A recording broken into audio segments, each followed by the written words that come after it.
Sinampahan ng kasong katiwalian at pandarambong sina dating Pangulong Rodrigo Duterte at Senador Bongo. Kaugnay po yan ng 7 bilyong pisong proyekto sa flood control at road widening na nakuha raw ng kumpanya ng ama at kapatid ni Go.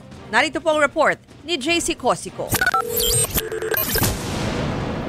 Bit-bit ang kahong-kahong mga dokumento nagsampa na reklamong plunder at graft si dating Senador Antonio Trillanes IV laban kina dating Pangulong Rodrigo Duterte at Senador Bongo. Nag-ugat yan sa umano'y pag-abuso ni Go at Duterte sa kanilang posisyon para mapunta ang nasa 7 bilyong pisong halaga ng infrastructure projects sa CLTG Builders sa pagmamay-ari ng ama ni Senator Go at sa Alfrego Builders ng kapatid naman ng Senador. Alam naman natin na magkadugtong ang bituka ni Bongo at Duterte, kaya hindi niya pwedeng ipagkaila na hindi na impluwensyahan ito. Bawal po ito, di ba? Hindi mo pwedeng bigyan ng kontrata yung tatay at kapatid mo. Halos 200 kontrata raw ito na karamihan ay nasa Davao Region at Davao City.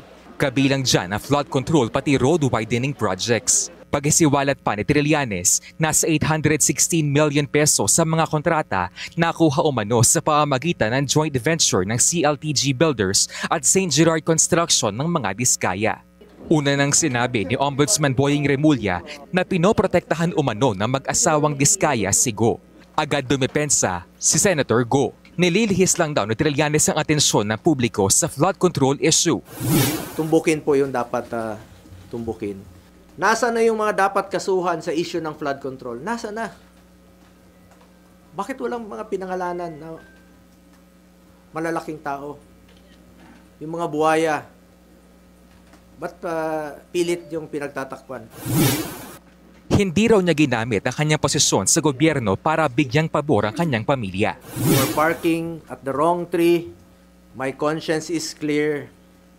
Unlike him, panlabas o panloob, pati konsensya niya madumi. Makikipagtulungan daw si Go sa investigasyon at umaasa magiging patas ang ombudsman.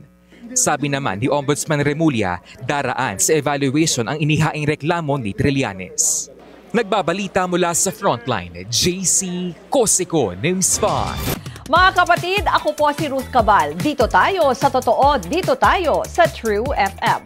Mag-follow at mag-subscribe din po kayo sa aming social media accounts at True Network PH. Diyan po yan sa aming X na dating Twitter, sa FB, sa Instagram, sa YouTube, sa TikTok at sa mga podcast. At syempre, tutok din po kayo sa Signal True TV Channel 19. Dito tayo sa totoo, tunay at tapat.